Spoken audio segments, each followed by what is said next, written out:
पूरा देश digital India बन रहा है, लेकिन जालौर की पंचायत ने बहू बेटियों का डिजिटल इंडिया बंद कर दिया। दरअसल 15 गांव में फरमान जारी किया गया है कि महिलाएं स्मार्टफोन नहीं चलाएंगी। शादी समारोह में भी मोबाइल ले जाना उनके लिए गुनाह है। सवाल सीधा है कि ये पंचायत है या तालिबानी सोच या देसी संस्करण। जब संविधान बराबरी का हक देता है तो पंचायत किस कानून से महिलाओं की आजादी को छीन रही? क्या ये फैसला सुधार है या महिला अधिकारों पर सीधा हमला है? आज ग्राउंड रिपोर्ट में एक पूरी जानकारी हम आप तक पहुंचाएंगे रिपोर्ट के जरिए। पंचायत का ये जो फरमान है, इसके बाद संविधान का अधिकार क्या कहता है और क्यों इसका विरोध शुरू हुआ है, क्या कुछ इस फरमान में बताया गया है, पूरी जानकारी इस रिपोर्ट के जरिए आपको देते हैं। श्री देवाराम जी कार्लो वालों ने प्रस्ताव रखा कि समाज में बहू व बेटियों के पास कैमरा वाला मोबाइल नहीं रहेगा। मोबाइल फोन बिना कैमरा वाला जिससे बातचीत हो सके वह रख सकती है, जिसे सर्वसहमति से प्रस्ताव पास किया गया। शादी ब्याह या किसी भी प्रकार का सार्वजनिक समारोह में लेकर नहीं आ सकती, यहाँ तक कि पड़ोसी के घर भी लेकर नहीं जा सकती, जिसे समस्त सुंदापट्टी ने सहमति प्रदान की।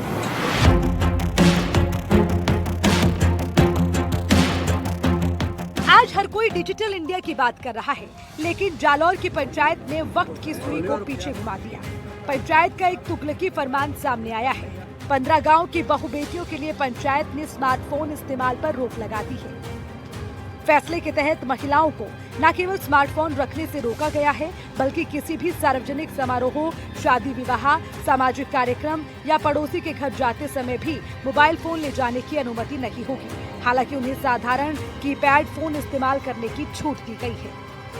समाज में बहू व बेटियों के पास कैमरा वाला मोबाइल नहीं रहेगा। मोबाइल फोन बिना कैमरा वाला जिससे बातचीत हो सके वह रख सकती है, जिसे सर्वसहमति से प्रस्ताव पास किया गया। पढ़ाई करने वाली लड़कियां पढ़ाई की जरूरत में अगर जरूरी लगे तो वो बच्ची घर आने के बाद मोबाइल अपने घर से बाहर नहीं ला सकती। शादी ब्याह या किसी भी प्रकार का सार्वजनिक समारोह में लेकर नहीं आ सकती, यहाँ तक कि पड़ोसी के घर भी लेकर नहीं जा सकती, जिसे समस्त सुंदापट्टी ने सहमति प्रदान की। पंचायत का ये फैसला 26 जनवरी से लागू किया जाएगा।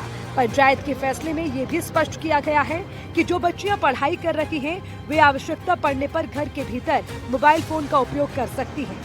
यानी कि शिक्षा के उद्देश्य से घर में मोबाइल रखने पर पूर्ण प्रतिबंध नहीं रहेगा, लेकिन बाहर ले जाने की अनुमति नहीं होगी। जालौर जिले के सुंदापट्टी के चौधरी समाज द्वारा जो कि बहन बेटियों के लिए स्मार्टफोन यूज करने को लेकर प्रतिबंध लगाया गया है। हालांकि उसको देखते हुए अगर जालौर जिले से ग्रामीण क्षेत्र व अन्य पट्टियों में देखा जाए तो चर्चा एक तरफ यही चल रही है कि समाज द्वारा जो फैसला लिया गया वो निर्णायक है, काफी महत्वपूर्ण है। हालांकि आने वाली पीढ़ियों को देखते हुए स्मार्टफोन जो महिला है, बहन बेटियां यूज कर रही है, उसको लेकर कई प्रकार की जो चीजें सामने आ रही है। हालांकि स्मार्टफोन देखते देखते अपने जो विचार है वो कहीं और ले जाता है, जिसको लेकर समाज ने एक निर्णायक फैसला लेते हुए, जो कि फिलहाल तो चुंदापट्टी 15 गांव आते हैं, उस 15 गांवों में ये फैसला लिया गया है कि बहन बेटी स्मार्टफोन का यूज नहीं करेंगे। लेकिन कहीं साथ ही साथ जिले भर के कई चौधरी समाज में ऐसा मूवमेंट देखने को मिल रहा है।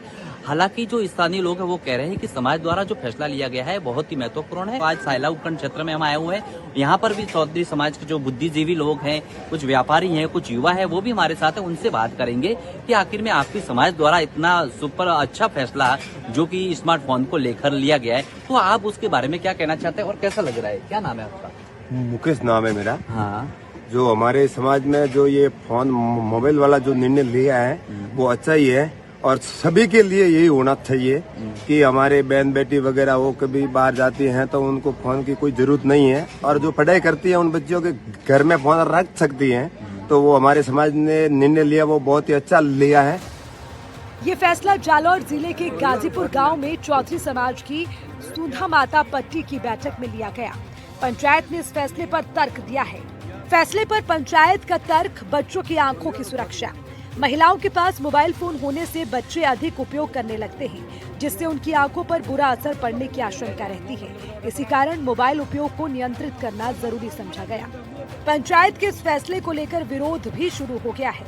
सामाजिक कार्यकर्ताओं और महिला अधिकार संगठनों ने इसे महिला विरोधी और तुगलकी फरमान बताया। कई लोगों ने ऐसे फैसले पर कानूनी कार्रवाई की मांग भी उठाई है। कैसा लग रहा है आपको, आपके समाज द्वारा जो फैसला लिया गया? बहुत बढ़िया लग रहा है, ये सही फैसला लिया है। इसके लिए कोई नुकसान नहीं हो रहा है, सबों के लिए होना ही चाहिए, हर समाज में।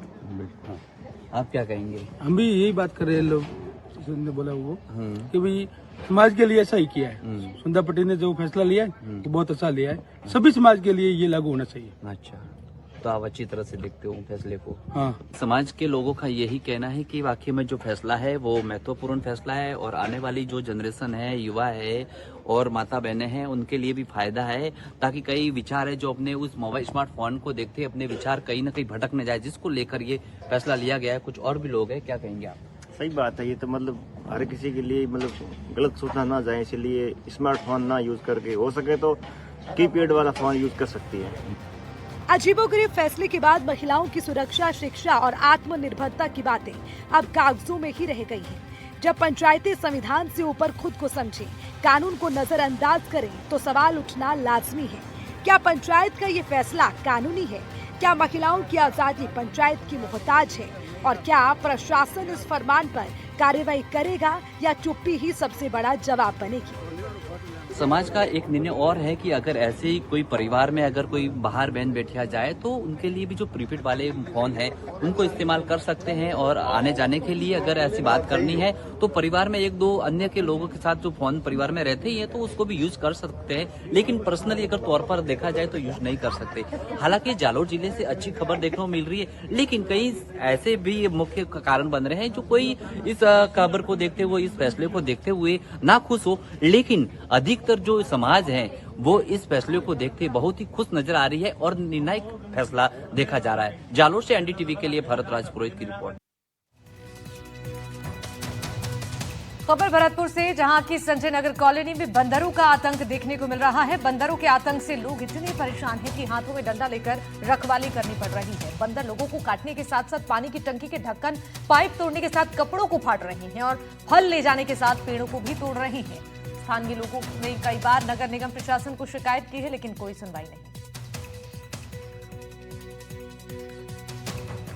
खराब कर रखी है, देखो घरों में भी घुस जाते हैं, किबाड़ लगा के रखने पड़ते हैं चारों तरफ के, बच्चों को परेशान करते हैं, रास्ता भी नहीं निकलने देते, बिल्कुल भी इतनी आतंक मचा रखा है। अच्छा, आप डंडा लेके घूमते रहते हैं? अब क्या करें, तो परिस्थिति है। अभी भी नहीं बैठे थे दुनिया भर के बंदर, आपको दिखाया था ना, अभी कितनी परेशानी हो रही है। क्या कहेंगे, आप डंडा लेके घूम रहे हैं? डंडा लेके क्या, बंदरों ने आतंक मचा रखा है, बच्चों को खा जाते हैं, घरों में घुस जाते हैं, दिन में छतों पे नहीं चढ़ने देते, अंदर ही पैक रहते हैं ज्यादातर। कोई फल फूलों के, उनके पौधों को सबको नष्ट कर देते हैं, लगाएं फुलवारी वो करें तो उसको किसी को भी नहीं होने देते। संजय नगर कॉलोनी में बंदरों का आतंक देखा जा रहा है। बंदरों से लोग इतने परेशान हैं कि उनका जीना दुश्वार हो गया है। सहयोगी से कहूँगा, देखिए वो एक बार तस्वीर दिखाएं। देखिए बंदरों का किस तरह से आतंक है। बंदर देखिए, आप देखिए सीधी तस्वीरों में किस तरह से बंदर हैं, वो लोगों को परेशान कर रहे हैं। और देखिए अंदर भी घुस चुके हैं, लगातार जो लोगों को है परेशानी। देखिए कुछ सामान लेकर के वो आ गए हैं, जबकि जो व्यक्ति थे वो गेट लगा रहे थे, लेकिन फिर भी बंदर है, आप देख पा रहे हैं, बेखौफ होकर के, उन्हें किसी भी प्रकार का कोई डर नहीं है, लेकिन कहीं न कहीं लोगों में जरूर बंदरों का डर है। जिस तरह से देखिए इन्होंने गेट भी लगाया था, लेकिन उसके बाद में अभी बंदर है, किस तरह से जीना आप देख रहे हैं, सामान को किस तरह से वो ले गए हैं। चारों तरफ बंदरों का आतंक देखा जा रहा है। लोग हैं वो डर के साए में जीने को मजबूर हैं। कई बार नगर निगम को शिकायत भी कर चुके हैं, लेकिन कोई भी सुनवाई नहीं हो रही है। संजय नगर कॉलोनी में मौजूद हूँ और मेरे साथ में स्थानीय लोग हैं। आइए उनसे जान लेते हैं किस तरह से वो परेशान हैं। क्या नाम है आपका? विमला देवी। क्या कहेंगे, बंदरों का बड़ा आतंक देखा जा रहा है? बहुत है भैया, पेपर ने तोड़ दें, टंकी ने के बाला ने खोल दें, सब टीवी की बाय वो तोड़ दी, नहीं लाए वो खराब कर दी, पहली कर दी। कई लोगों को खा भी चुके हैं और खाओ चुके हैं। अब इंदिरा स्कूल वाले की नातनियां खाए गए, या अम्मा खाए गए। हाँ, बाकी भारी उदम करते हैं। छोटे छोटे बच्चा ने जैसे कोई कम से कम 50 नाम आता है ये संग। बिल्कुल, देखिए और भी महिलाएं हैं, आइए उनसे भी बात कर लेते हैं। क्या नाम है माता जी? दुलारी। आपको बंदर ने काटा? हाँ। उंगली में काटा आपकी? हाँ, उंगली काट गई, ये 900 ले गया ऐसे। काफी परेशानी होगी आपकी। और ये तार ने करवाया देगा हमें, कौन सा हॉस्पिटल है वो लाला? दिल्ली हाँ वहाँ में ले गया ऊपर, तार ने करवाया। बहुत ज्यादा आतंक है कॉलोनी में। बहुत क्या नाम है सर आपका? बनवारी लाल सर। क्या कहेंगे बनवारी जी, बड़ी स्थिति खराब है। ये साहब यहाँ बहुत ये बंदर को बहुत बड़ा आतंक है। सब बाल बच्चे सब ऊपर छत पे जावे थे, सब भयभीत रहे, छतन पे कोई ना जावे साथ धूप में।